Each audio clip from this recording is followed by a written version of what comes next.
Assalamualaikum warahmatullahi wabarakatuh.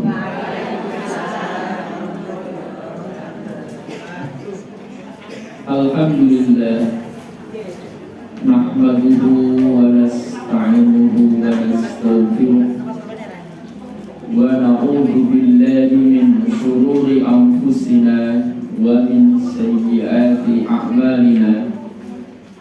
Man yahdihillahu fala mudilla lahu wa man yudlilhu fala hadiya lahu. Asyhadu an la ilaha illallah wahdahu la syarika lahu wa asyhadu anna Muhammadan abduhu wa rasuluhu la nabiyya wa la rasula ba'dah. Qala Allah Ta'ala fi kitabihil karim wa huwa asdaqul qailin wa ma yantiqu 'anil hawa in huwa illa wahyun yuha. Wa qala ta'ala aidan wa ma ataakumur rasulu fakhudhuhu wa ma nahakum anhu fantahu. Wa qala aidan laqad kana lakum fi rasulillahi uswatun hasanah. Wa sallallahu ala sayyidina Muhammad wa ala alihi wa ashabihi wa man tabi'ahum bi ihsanin ila yaumil qiyamah, amma ba'd. Baiklah ibu-ibu yang dirahmati Allah, kita lanjutkan hadis-hadis yang terkait sama mujahadah ya. Sama mujahadah, jadi kita ulangi lagi, nanti kemudian kita tambahkan. Tapi mengulanginya secara singkat-singkat ya, nanti kita tambahkan. Nah baik, ibu-ibu yang dirahmati oleh Allah, hadis yang pertama yang kayaknya sudah dua kali pertemuan untuk bab mujahadah, kita ulangi lagi. Hadis pertama tentang mujahadah itu adalah bersungguh-sungguh melakukan apa yang Allah perintahkan. Nah, yang pertama adalah yang wajib dulu, itu tidak bisa ditawar gitu ya. Kemudian setelah melakukan yang wajib-wajib, itu nanti menambah dengan yang sunnah-sunnah. Nah, yang wajib-wajib itu adalah bertakwalah engkau kepada Allah dengan sebenar-benarnya takwa. Tapi kalau yang sunnah adalah bertakwalah engkau pada Allah semampu kalian. Ya ada perbedaan ya. Kalau yang wajib-wajib itu nggak bisa ditawar.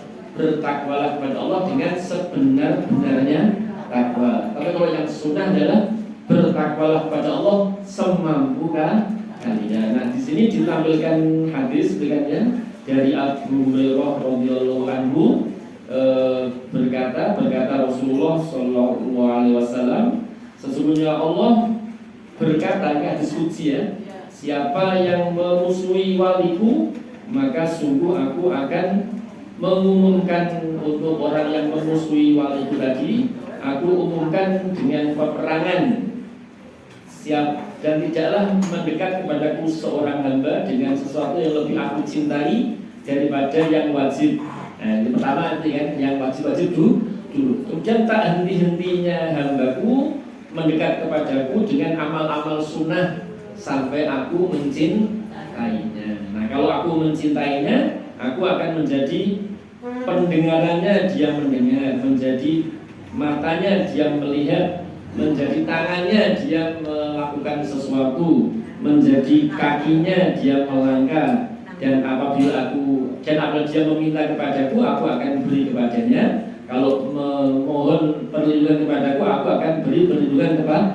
Dan itu hadis yang pertama. Cuma ini saya tambahkan sedikit ya tentang memusuhi wali Allah. Nah, memusuhi wali Allah ini mungkin ini beritanya baru tadi malam ini ya, tentang Polri yang menangkap pejuang Palestina, kemerdekaan Palestina yang di Indonesia diserahkan ke Israel. Ini cukup mengagetkan ya berita.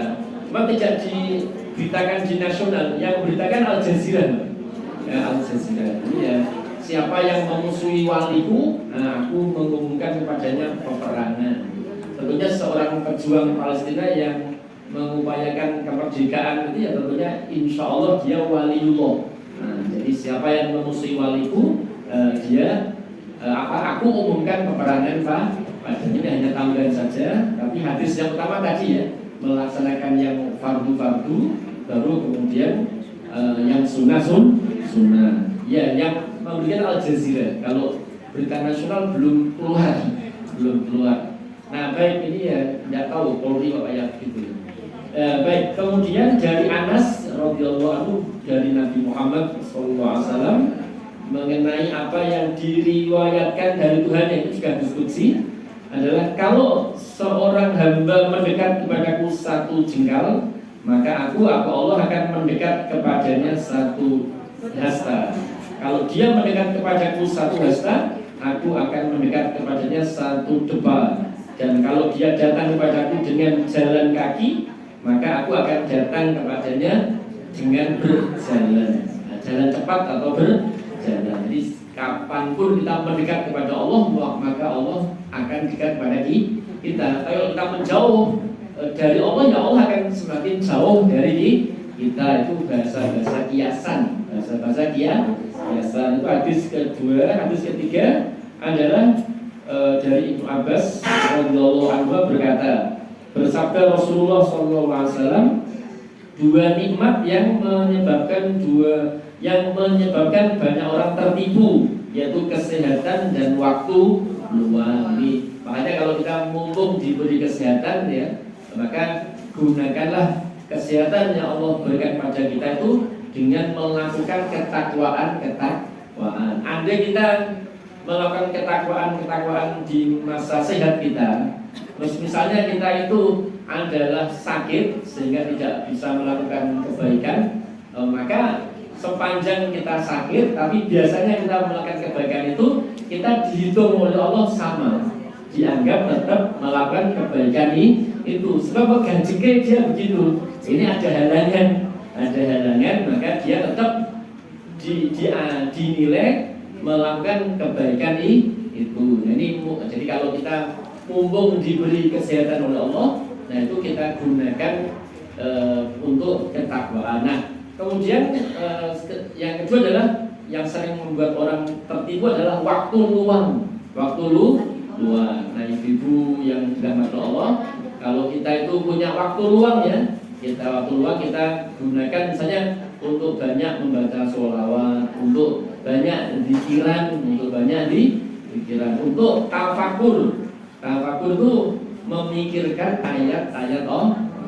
Ini kalau generasi sekarang itu yang banyak menipu itu sosmed itu banyak menipu. Sebab andai ada pengetahuan ya di dalam sosmed itu memang cara menampilkannya itu sangat singkat sekali.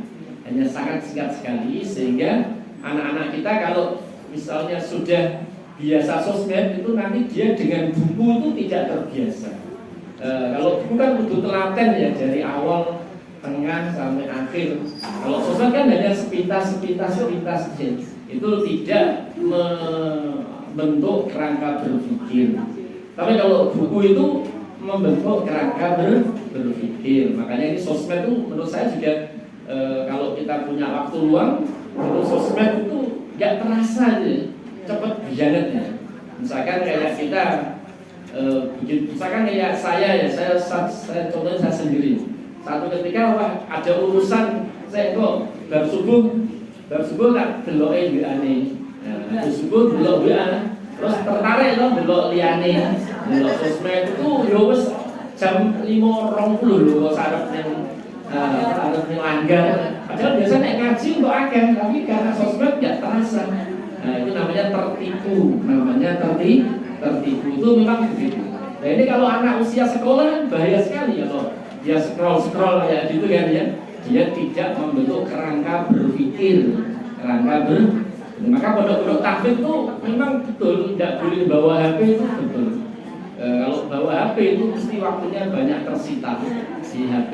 Nah, itu namanya dua nikmat yang menyebabkan orang tertipu, waktu luang di kesehatan dan waktu luang. Hadis berikutnya dari Aisyah, ini baru tambahan dari Aisyah ya. An Aisyah, dari Aisyah radhiyallahu anha, halaman 7. An Aisyah radhiyallahu anha, dari Aisyah semoga Allah meridhoinya. Kalau binti Abi Bakar ya radhiyallahu anhuma, Allah semoga Allah meridhoi keduanya. Anna Nabiya sallallahu alaihi wasallam, sesungguhnya Nabi Muhammad sallallahu alaihi wasallam, karena adalah beliau yakumu minal lail, sholat malam, diqoma minal lail. Kalau fi'il mudhari'nya yakumu minal lail artinya sholat malam. Hatta tatafattara qadamahu, sampai beliau melepuh, sampai bengkak-bengkak kedua tumitnya. Fakultu lahu, maka aku berkata kepada beliau, lima tasna'u hada ya Rasulullah, ya Rasulullah, kenapa engkau berbuat yang seperti ini? Wa qad ghafarallahu laka ma taqaddama min dzambika, dan sungguh Allah telah mengampuni untukmu apa yang terdahulu dari dosamu, wa ma ta'akhkhara, dan apa yang belakangan. Allah menjawab Nabi, afala uhibbu, bukankah aku senang an akuna, agar aku menjadi abdan syakuron, menjadi hamba yang penuh bersyukur. Rawahul Bukhari wa Muslim, diriwayatkan oleh Bukhari dan Muslim. Satu lagi ini ya, soalnya temanya agak sama. An Aisyah, halaman 68. An Aisyah, dari Aisyah radhiyallahu anhuma, semoga Allah meridhoi keduanya, maksudnya meridhoi Aisyah dan bapaknya Abu Bakar As-Siddiq. Anna, sesungguhnya Aisyah qalat berkata, karena Rasulullah adalah Rasulullah sallallahu alaihi wasallam, idza dakhala al-asr, kalau masuk 10 malam, ahyal lail, menghidupkan malam. Itu 10 malam Ramadan beliau menghidupkan malam. Wa aiqadha ahlahu, dan membangunkan keluarganya. Wa zadda, dan dia bersungguh-sungguh. Wa syaddal mizar, dan mengencangkan sarungnya. Rawahul Bukhari wa Muslim, diriwayatkan oleh Imam Bukhari dan Muslim. Ini babnya mujahadah. Nampaknya adalah mujahadah dalam amal sunnah yang punya kedudukan istimewa. Nah, yaitu apa? Sholat malam, sholat tahajud, qiyamul lail kan ya. Nah, jadi memang kita itu nampaknya ya harus punya haji-haji. Nah, punya haji yang berupa amal sunnah, yang mana amal sunnahnya itu punya keistimewaan. Nah, orang ketang siji, nah, meskipun hanya satu. Apa misalkan? Oh, haji kuwi poso Senin Kamis, nah, misalnya.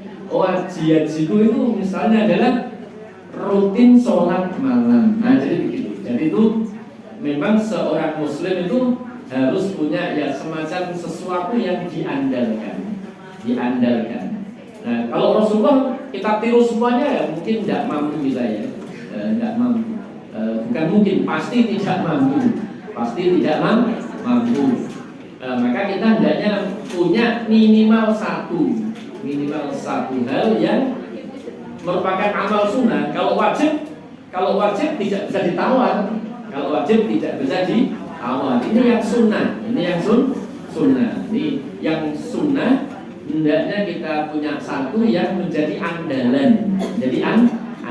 Andalan kita yang sunnah, yang di situ kita sungguh-sungguh. Nah, ini sesuai bab mujahadah. Jadi saya sebelum berangkat mencoba untuk mutolaah ya. Mutolaah itu saya belajar terlebih dahulu untuk materi yang akan saya sampaikan. Nah, itu adalah bab ini dua hadis ini tentang sholat malam itu nampaknya seperti tadi. Jadi ada kesungguhan dari kita untuk punya satu amal sunnah yang diandalkan. Makanya kan kalau kita lihat orang-orang tua zaman dulu kan begitu. Orang tua zaman dahulu kita tentunya orang tua yang soleh ya, atau kita punya tetangga yang soleh, atau orang sekitar kita yang mungkin kiai yang soleh ya, atau ustadz yang soleh, itu mesti gajinya ini Nah, itu punya satu hal yang itu bisa diandalkan. Satu bisa diandalkan. Nah, ini adalah sholat malam. Sholat malam sampai melepuh, sampai bengkak. Terus tadi saya lihat juga di buku namanya Hilyatul Aulia.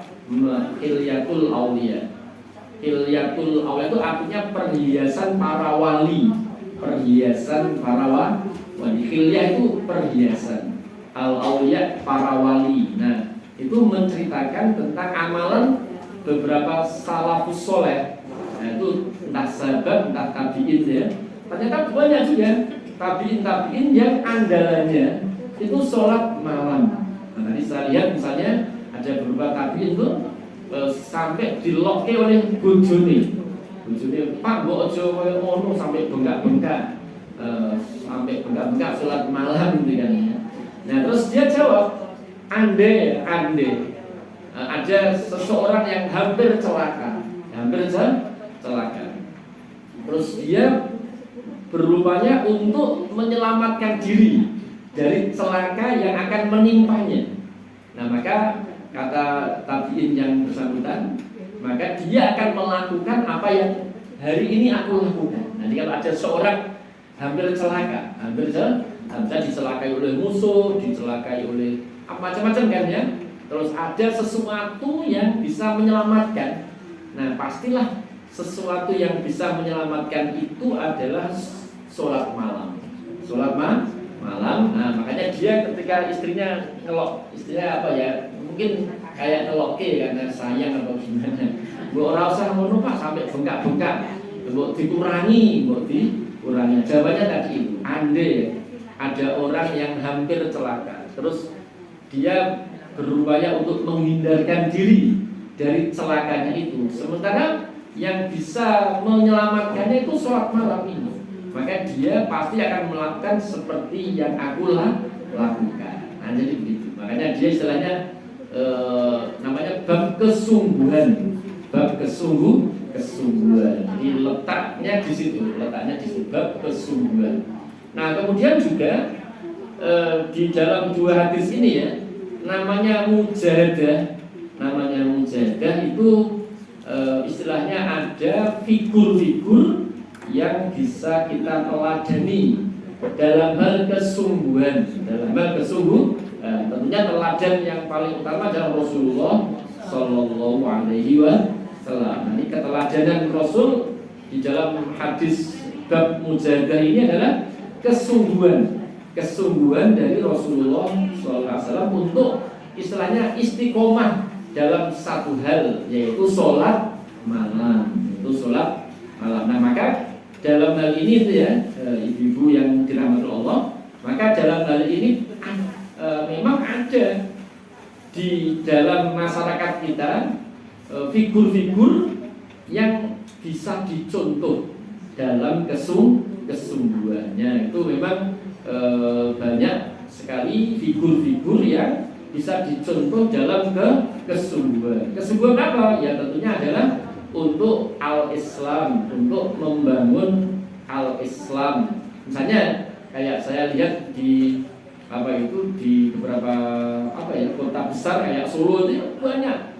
Ternyata orang-orang di Solo itu zaman dulu ya, kesungguhannya itu sangat-sangat bisa diteladani dalam perjuangannya, dalam kiprahnya. Itu ternyata sangat banyak sekali. Nah, itu namanya ada keteladanan. Nah, kita ini yang kita teladani adalah kebaikan. Memang kalau Rasulullah itu nggak ada cacatnya. Kan? Karena maksum loh. Tapi kalau figur-figur yang lain itu mungkin ada cacatnya. Nah, kita jangan memandang kekurangannya, tapi pandanglah kelebihannya, yaitu dia punya kelebihan itu yang kita contoh, yang kita teladaninya itu dalam keteladanan dalam kesungguhan. Nah, kemudian sholat malam tadi sudah kita bahas. Mungkin saya tambahkan, jadi sholat malam itu adalah sesuatu yang mujibat, maksudnya meniscayakan orang masuk surga. Itu sholat malam. Makanya banyak ayat-ayat yang menerangkan ahlul jannah itu sifatnya itu sholat malam. Itu sifatnya adalah sholat malam. Ini banyak sekali. Meskipun dia tidak wajib ya, meskipun dia itu perkara sunnah, tidak satu kewajiban. Tapi banyak ayat-ayat di dalam Al-Quran yang menerangkan ciri ahlul jannah itu adalah sholat malam. Nah itu makanya ini satu hal yang patut kita cermati. Sholat malam itu tidak sembarang ibadah sunnah. Seperti ibadah sunnah yang punya keistimewaan. Kalau dari cerita Nabi tadi ya, sholat malam itu bisa menyelamatkan seorang dari kebinasaan. Nah ternyata sholat malam itu juga menyelamatkan ya, ternyata mujibat, meniscayakan orang masuk surga. Jadi ini keutamaan dari sholat malam. Jadi menyelamatkan dari kebinasaan. Yang kedua adalah meniscayakan orang masuk jannahnya Allah, masuk ke surganya Allah. Jangan ditinggalkan yang namanya sholat malam. Nah baik, kemudian di antara sholat malam itu ada sholat malam yang suasananya itu memang Allah membantu kita sehingga kita bisa melaksanakan, yaitu Ramadan. Hadis yang kedua tadi ya, yaitu Ramadan. Nah makanya disebutkan apabila masuk 10, ini masuk 10 terakhir Ramadan. Nah Rasulullah bersungguh-sungguh dan mengencangkan sarungnya. Di kesungguhan Rasul di 10 terakhir bulan Ramadan. Nah itu adalah istilahnya apa? Istimewa. Nah mengencangkan sarung adalah kata kiasan. Jadi Rasulullah SAW itu untuk 10 terakhir Ramadan itu tidak bercampur dengan istrinya. Karena eman banget, karena ini istimewa waktu untuk berhubungan dengan Allah Subhanahu wa Ta'ala. Ini 10 terakhir bulan Ramadan itu. Jadi memang itu istimewa sekali. Nah makanya kita ini ya, kalau Ramadan itu memang harus diatur. Orang kita itu kalau Ramadan itu ruangnya di awal, yang di akhir malah sepi. Nah ini kebalik. Jadi memang lebih bagus awal biasa-biasa saja, terus nanti 10 terakhir wah itu ruangnya. Tapi memang beberapa masjid yang isinya aktivis itu memang kayaknya masjid-masjid yang isinya aktivis itu ya, itu tak lihat itu 10 terakhir ruangnya sekali. Kalau masjid yang diramekan oleh para aktivis dakwah itu biasanya 10 itu kreatif dalam membuat acara iktikaf ya, misalnya gitu. Terus kajian akhir 10 Ramadan ya, itu ramai sekali. Nah ini adalah namanya kemajuan dalam pemahaman sunnah. Sehingga di 10 terakhir itu tambah ramai. Iya banyak sekali di kota-kota besar. Di kota besar ya, Solo, Jogja, ya, Jakarta, Surabaya itu kayaknya sudah ada kesadaran, terutama masjid-masjid yang dikelola oleh para aktivis. Kalau 10 terakhir itu istimewa sekali. Ya sampai istilahnya disenang-senangkan jamaahnya, banyak buka, banyak sahur bersamanya, komplit pokoknya ya di 10 terakhir Ramadan itu. Nah makanya ini kita mungkin ini masih bulan Muharram ya, sudah selesai Muharram. Di Ramadan mungkin kita 10 terakhir itu ya mestinya hendaknya kita beri keistimewaan, keutamaan itu. Jadi bukan sebaliknya, yaitu di awal ruangnya, di akhir malah sepi. Sekarang itu masjid-masjid yang dulu adalah pusat ya, itu kan seiring waktu kan ruangnya masjidnya, tapi yang ramai mau dodolan. Nah ini masjid-masjid kayak Masjid Agung di daerah-daerah Pantura itu, kalau Ramadan itu ruangnya akhir mau dodolan, orang jualan. Nah ini namanya ya salah kaprah. Jadi bahasa propagan itu. Jadi ya tidak tepat. Itu ruwame itu adalah ibadahnya, pelaksanaan ibadahnya. Ini Rasulullah SAW apabila masuk 10 terakhir itu beliau tadi bersungguh-sungguh dan mengencangkan sarungnya. Nah, cuman memang untuk Ramadan yang 10 terakhir itu ada yang namanya Lailatul Qadar. Maksudnya itu memang tambahan fadilah, tambahan keutamaan untuk terakhir. Nah, untuk 10 terakhir bulan Ramadan itu ada tambahan keutamaan. Nah, makanya di sini ibu bapak-bapaknya, ibu yang dirahmati Allah ini menjadi perhatian kita. Ini soalnya pas waktunya tidak Ramadan ya, tidak. Ini nggak apalah untuk persiapan. Besok nih 10 akhir tuh hendaknya lebih sungguh-sungguh lagi, ya, lebih sungguh-sungguh lagi. Nah baik itu tambahan pertama. Kemudian berikutnya nih ya, halaman 69. An Abi Hurairah, dari Abi Hurairah radhiyallahu anhu, qala, berkata Abu Hurairah, qala Rasulullah, bersabda Rasulullah sallallahu alaihi wasallam, ihris itu berminatlah kalian semuanya. Belum masih al-mu'minul qawi, belum. Al-mu'minul qawi, mukmin yang kuat, khairun itu lebih baik, wa ahabbu ilallah, dan lebih dicintai oleh Allah, minal mu'minid dhaif, daripada mukmin yang lemah, wa fi kullin khair, dan dalam masing-masing keduanya meskipun lemah, apalagi yang kuat, jadi bagi masing-masing keduanya, kedua mukmin tersebut baik yang kuat maupun yang lemah, khair, itu ada kebaikan. Ihris ala ma yanfa'uka, bersungguh-sungguhlah atas apa yang memberi manfaat kepadamu. Wasta'in, dan mohon pertolonglah bila kepada Allah. Wala ta'jaz, dan jangan lemah.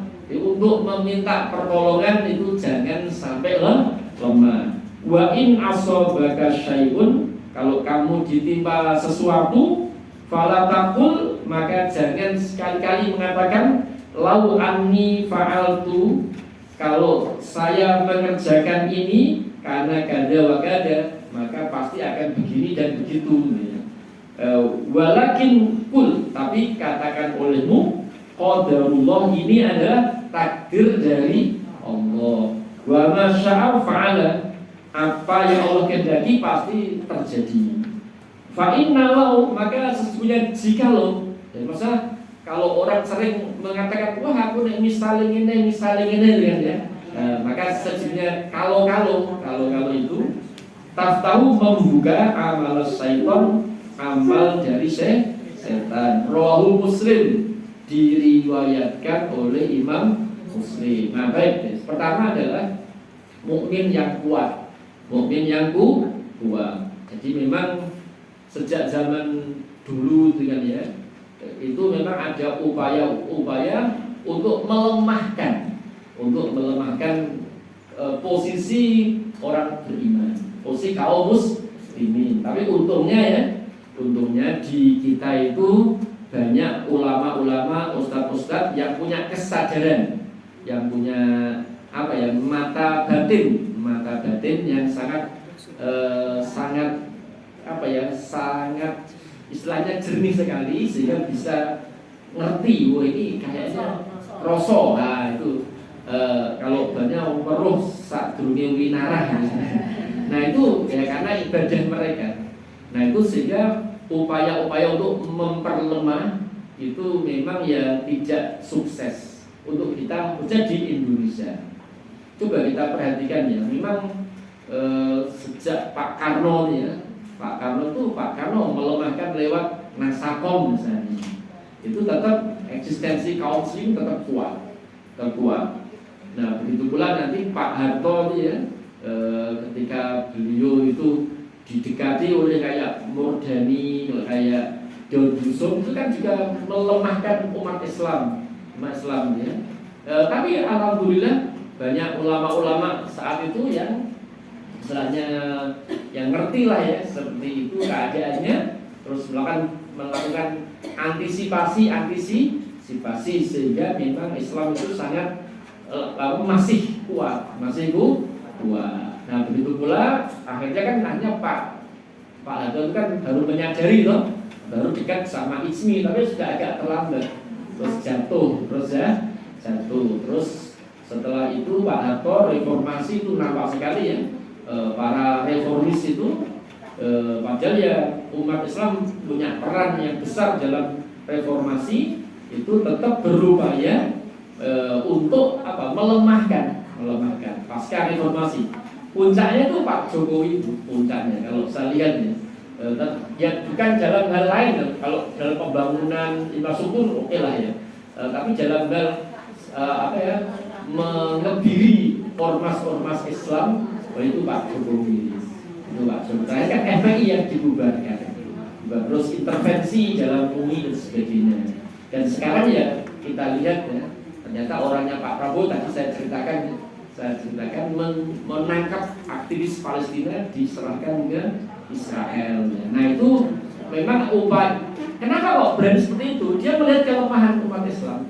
Oh ini lemah, ini tak gini kan paling suaranya kurang. Nah suaranya kurang karena berhasil melemahkan ya macam-macam caranya. Misalnya ormas-ormas yang mestinya nahi mungkar itu kayak dipegang beberapa, memasukkan beberapa orang itu kan ya, seperti itu. Nah ini namanya upaya melemahkan. Jadi seorang mukmin itu tidak boleh lemah, tidak boleh lemah. Makanya adanya ulama-ulama yang tetap konsisten ya, itu adalah al-mu'min al-qawi, mukmin yang kuat. Tadi kalau saya cerita tentang beberapa kepala negara itu dari satu sisi ya, bukan secara keseluruhan itu enggak, di satu sisi, dalam sisi ini punya andil untuk melemahkan. Nah itu punya andil untuk ya sisi yang baik ada juga, coba kita lihat dari sisi itu ya, kayak membentuk Nasakom itu melemahkan sekali. Kemudian zaman Pak Harto pas dekat sama Daud Yusuf sama LB Murdani itu banyak melemahkan umat Islam. Tapi kan untungnya setelah itu kan dekat sama Habibie kan, yaitu.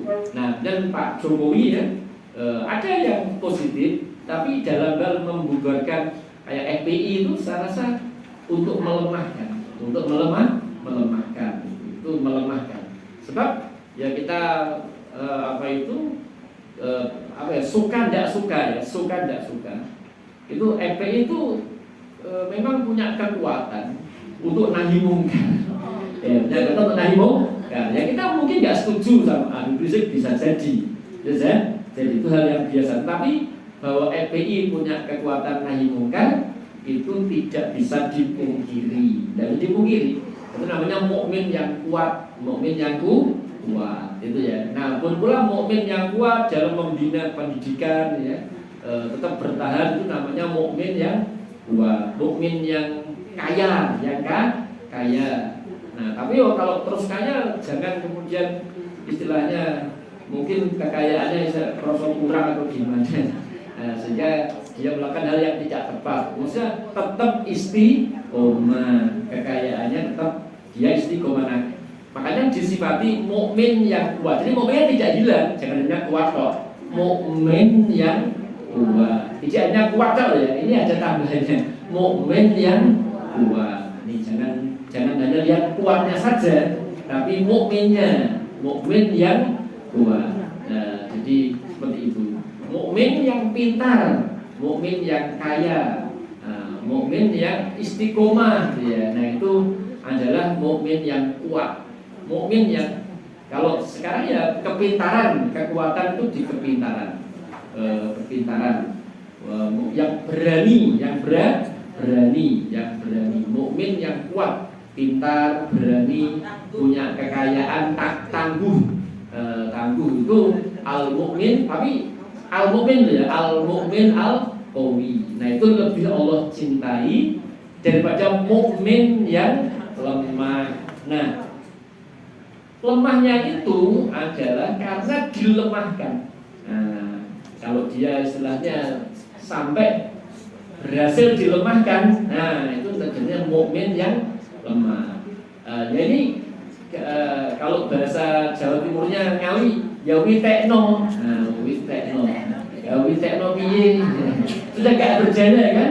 Tidak berjaya kan? Ya witekno, witekno. Kalau saya perhatikan ya kayak ini ya, sebenarnya kayak wanita Islam itu kan tidak bisa dipisahkan dengan dewan dakwah. Tidak bisa dipisahkan dengan sejarah Pak Nasir, tidak bisa. Karena itu satu kesatuan.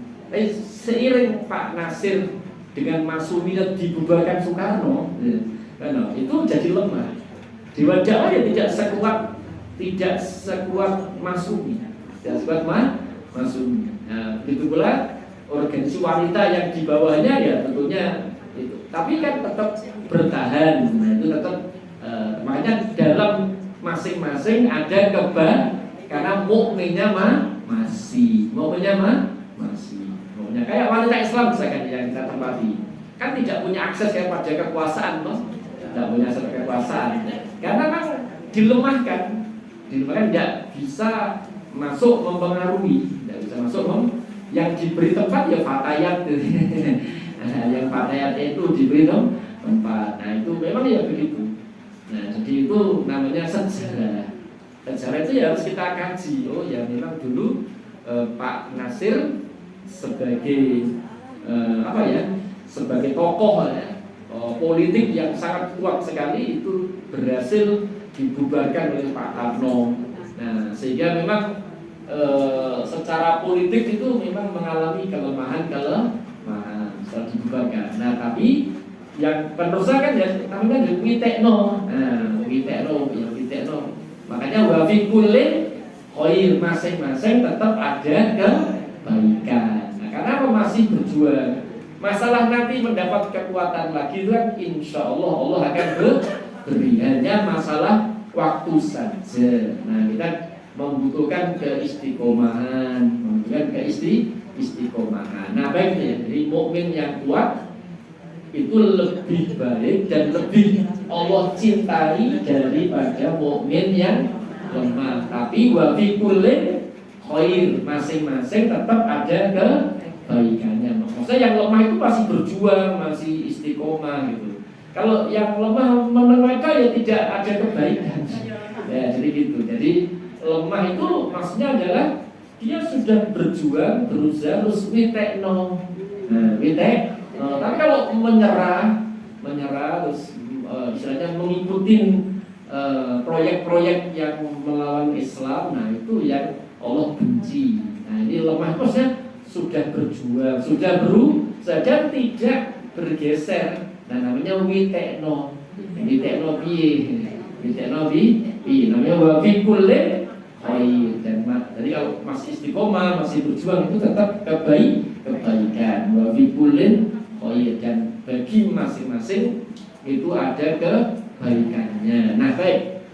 Nah sehingga ini relate, maksudnya terkait dengan kalimat setelahnya. Nah kalau begitu bersungguh-sungguhlah atas apa yang memberi manfaat. Nah kan setelah itu terus gimana? Nah tetap punya konsistensi, bersungguh-sungguh dalam apa yang memberikan manfaat. Seperti misalkan pembinaan publik, pembinaan masyarakat itu adalah tentunya memberi manfaat.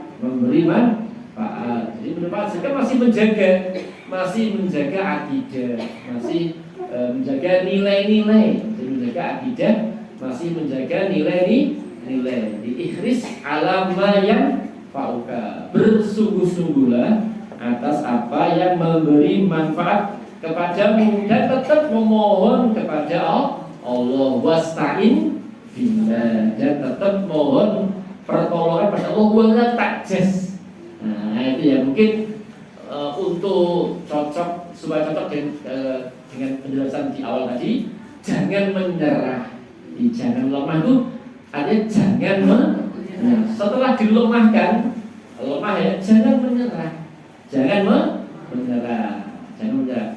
Makanya kalau kita lihat sejarah Nabi Muhammad SAW dalam perang Uhud kan kalah, betul kan ya?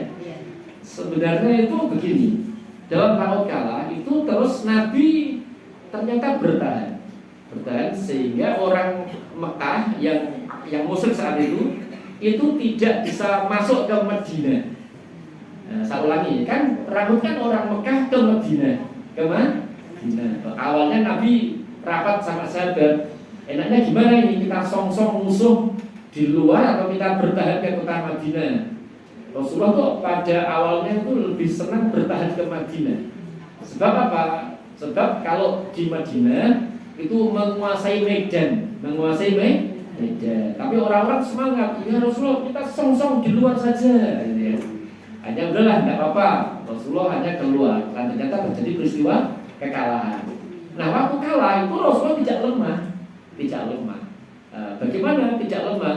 Itu bertahan sehingga memang meskipun orang musyrik Mekah itu menang, tapi dia tidak berhasil masuk ke kota Madinah. Kalau seandainya masuk kota Madinah, hancur itu Madinah. Makanya kemudian ada ayat jangan kau lemah fi bi'tigha'il qaum, dalam mengejar orang-orang musyrik Mekah yang menang. Itu jangan lemah. Jadi itu artinya ini, meskipun kita kalah itu tidak boleh menyerah. Tidak boleh menyerah. Lemah boleh tapi jangan menyerah. Ya kan ini mukmin dhaif ya. Itu ya, nah, tetap mohon pertolongan kepada Allah tapi jangan menyerah. Di wala ta'jaz itu mungkin kalau terjemahkan ini jangan lemah ya. Tapi mungkin lebih enak kita terjemahkan jangan menyerah. Coba bayangkan misalnya ya, ini misalnya di tahun Pak Harto itu misalnya kemudian menghalangi ya sekolah-sekolah Islam misalkan ya, sehingga kayak tidak punya tempat, terus kiai-kiai satu lemah, bisa laren. Nah, coba bayangkan kan keadaan tidak tahu kalau seperti sekarang sekolah Islam berjaya, ya kan? Berjaya kan gitu. Seandainya satu lemah, coba bayangkan kan, makanya yang lemah kalah wajar, tapi jangan menyerah. Tetap sungguh-sungguh atas apa yang memberi manfaat. Contoh lagi misalnya, Mongol memporak-porandakan Baghdad. Mongol memporak-porandakan Baghdad. Tapi memang orang Mongol tidak berhasil masuk ke Mesir, tidak berhasil masuk ke Syam, sehingga nguplek di Baghdad. Sebab mau masuk ke Mesir ditahan oleh para pejuang Mesir, mau masuk ke Syam juga tertahan oleh pejuang Syam. Hanya ada nama-nama kayak Nuruddin Zanki ya, gitu-gitu kan memang pasca Mongol kan. Nah kemudian Baghdadnya meskipun kalah porak-poranda oleh orang Mongol, tapi tidak menyerah, tetap para ulamanya getol untuk menyampaikan dakwah Islam, sehingga malah anak turun Mongol yang masuk Islam. Nah, sehingga anak turun Mongol masuk Islam yang di Baghdad nanti bercampur dengan Islam, dengan kaum muslimin, dan nanti membentuk Utsmaniyah yang nanti menaklukkan Konstantinopel. Nah, itu kan seandainya menyerah ya bubar, makanya tidak boleh menyerah. Makanya saat ini menurut saya ya, yang paling luar biasa itu Gaza. Gaza itu udah kalah, remuk ya, tapi tidak menyerah. Jadi kalah boleh, tapi jangan menyerah. Tetap bersungguh-sungguh untuk hal yang memberi manfaat, dan memohon pertolongan kepada Allah, dan jangan menyerah. Tidak boleh menyerah. Dan nanti ada waktunya Allah akan memberikan jalan keluar dan kemenangan. Ada waktunya sendiri. Nah, kemudian kalau kamu ditimpa sesuatu, maka jangan katakan olehmu, andai aku tadi begini, pasti tidak begini begitu. Tapi katakan olehmu, ini adalah takdir Allah. Takdir Allah.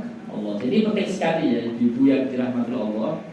Jadi memang Yang penting kita itu sudah menjalankan prosedur yang Allah perintahkan untuk kita. Misalnya ya, kalau bagi pemimpin umat sudah ada prosedur itu, misalnya sudah rapat, sudah musyawarah ya dengan pemimpin yang lain, terus sudah menganalisa, sudah menyiapkan sebaik-baiknya. Tapi kok misalnya ada sesuatu, nah misalnya tetap kan, kalau jangan sampai wah misalnya biar ini ya jangan sampai misalnya biar ini ya misalnya begitu jangan.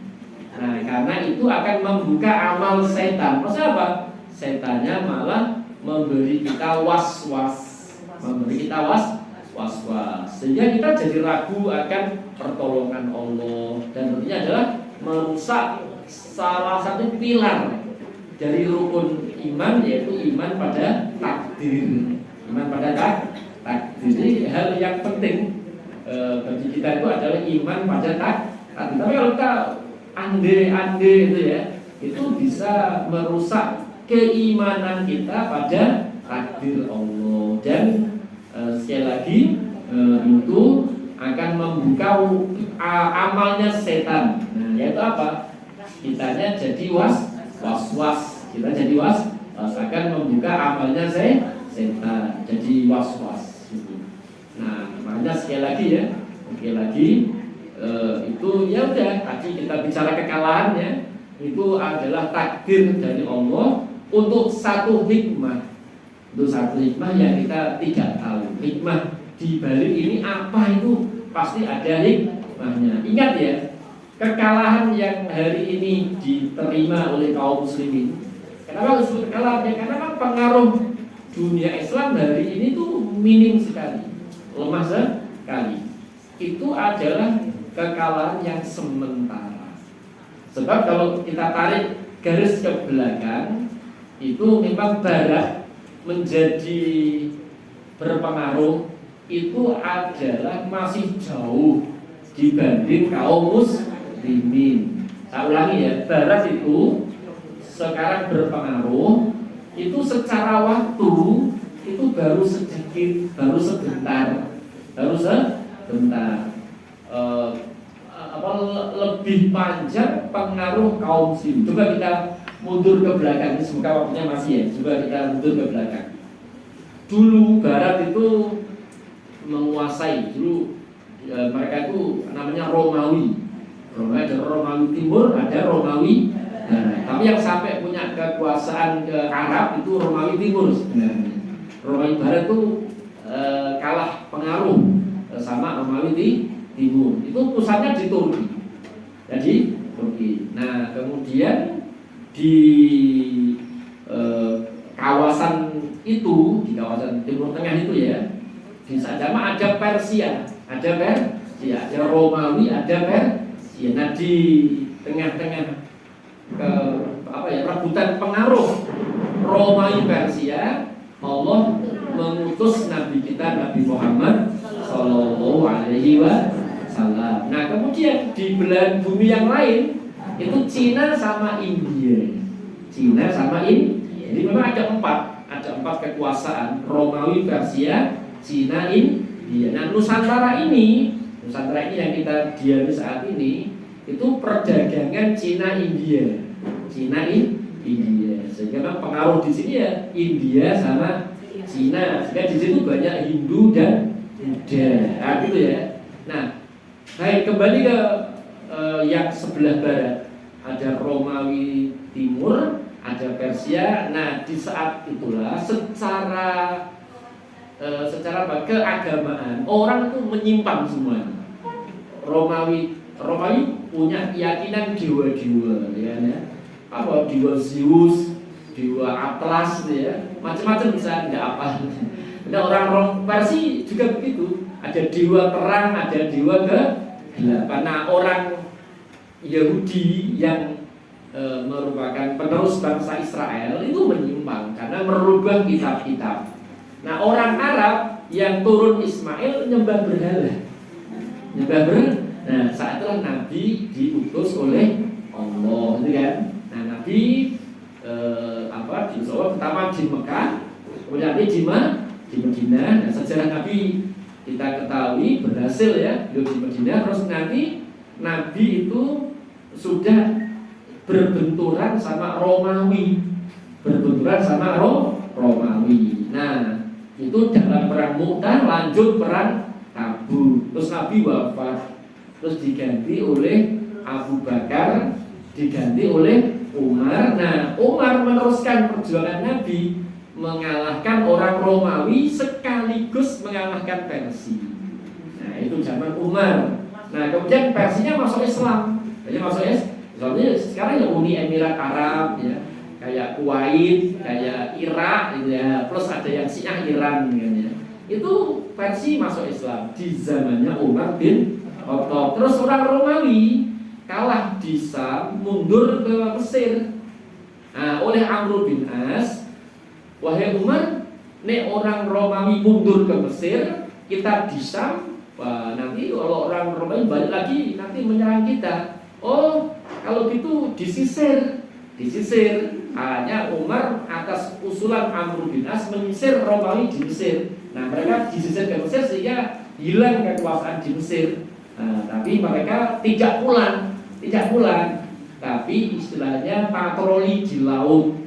Nah, kayak sekarang pakai kapal selam kan, ya Amerika ya, ini jauh dulu sudah ada patroli di laut. Nah, Umar wafat, diganti Utsman, ada persoalan dalam negeri, diganti Ali, ada persoalan lagi dalam negeri.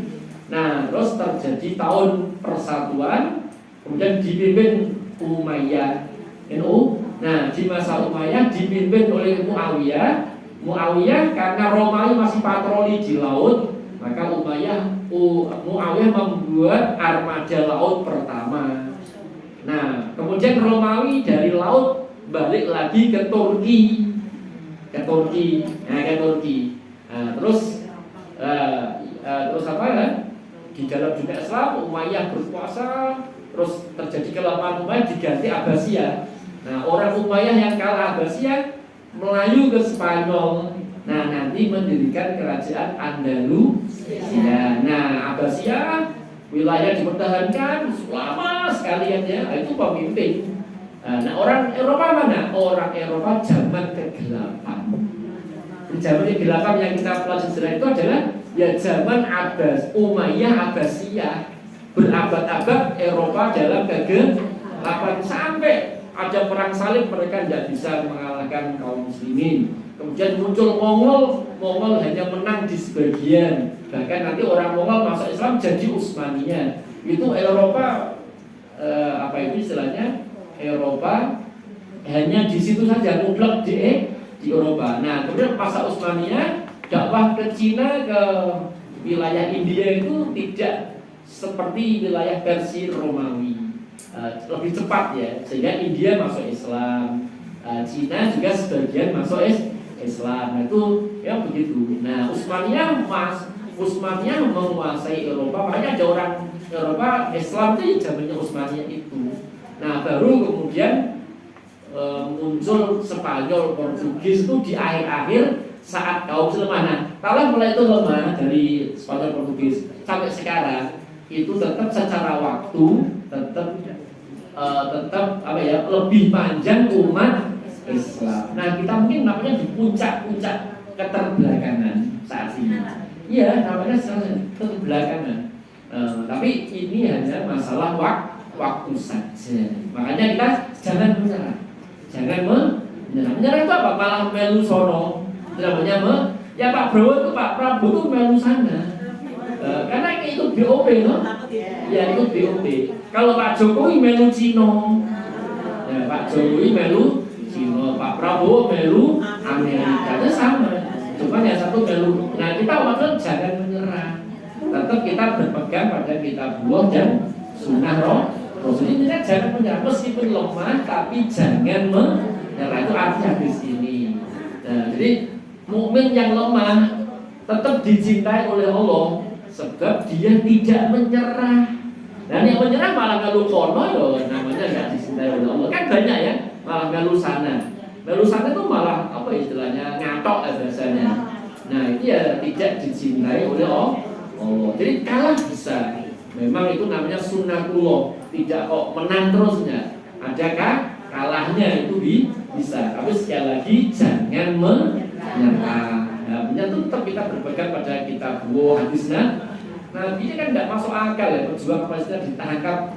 Ya sudah tidak soalnya dari Al Jazeera. Tapi Al Jazeera itu terpercaya, tidak ada hoax Al Jazeera ini.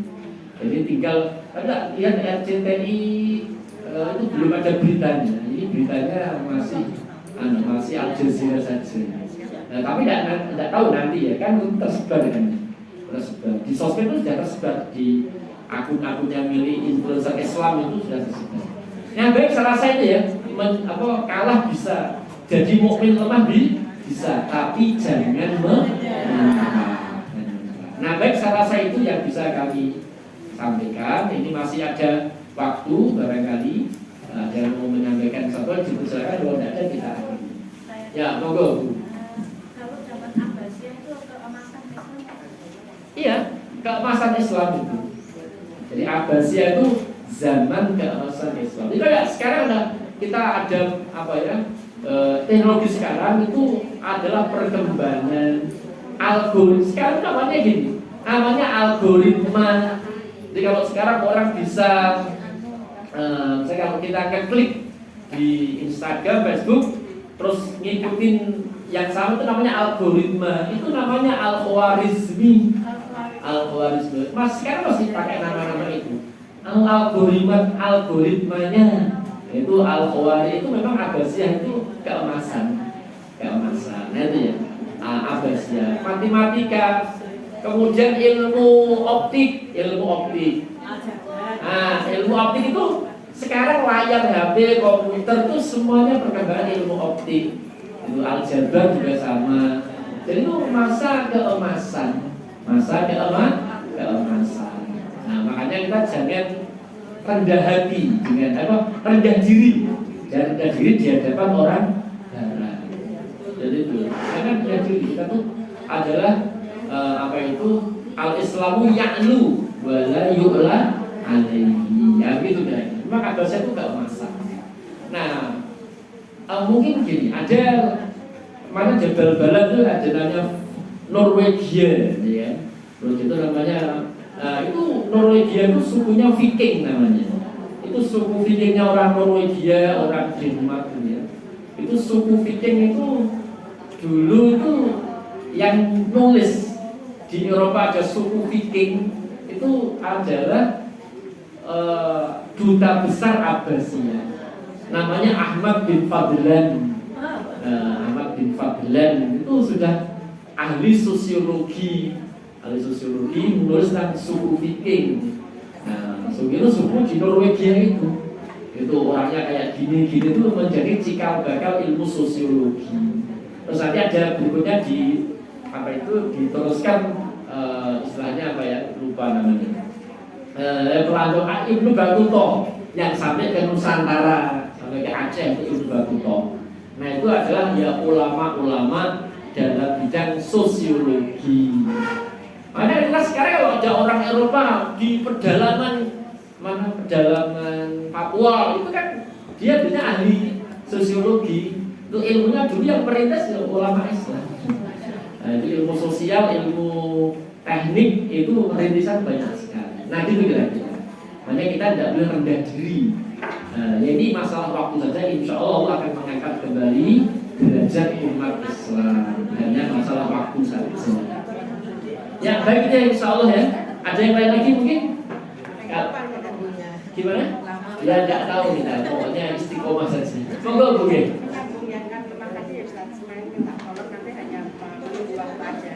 Lalu apa yang kita lakukan Ustaz? Ya tadi. Ada orang-orang kecil. Iya ini. Lihat ya, ini kan ihris alama yang fauka. Bersemangatlah untuk hal yang memberi manfaat. Kita melakukan hal yang manfaat sehingga manfaat kita tinggalkan. Dan mohon perlindungan kepada Allah dan jangan menyerah. Ihrisnya itu kajian di antaranya. Tapi ya kajian matematika, fisika anak kita dorong ya. Kalau kita kan nggak punya belajar matematika lagi ya. Kita belajarnya ilmu lagi. Tapi anak kita tuh harus pintar sekolahnya. Ihris alama yang fauka. Nah gitu. Nah, jadi memang harus sendiri, memang nggak boleh kalah. Ya baik deh, insya Allah semoga Allah meridhoi kita semuanya. Nah, ini ada yang minta didoakan nih Pak Gandum Suryadi bin Triyono. Ini sedang dirawat di RSPKU. Begitu pula mungkin nanti ada saudara kita yang sakit, juga semoga diberi kesembuhan oleh Allah Subhanahu wa taala. Al-Fatihah.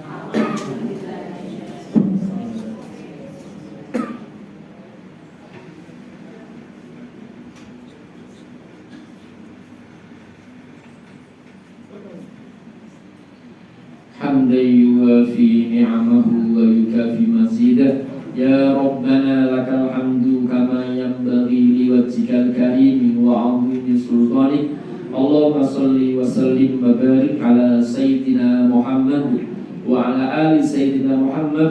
Allahumma shfi Bapak Gandum Supriyadi wa man asabahu maradun min ahlina Allah fihim anta syafi la shifa illa shifauka shifaan la yughadiru saqaman. Rabbana zalamna anfusana wa illam taghfir lana wa tarhamna lanakunanna minal khasirin. Rabbana atina fid dunya hasanah wa fil akhirati hasanah wa qina adzabannar. Walhamdulillahi rabbil alamin. Saya kembalikan kepada pembawa acaranya. Assalamualaikum warahmatullahi wabarakatuh.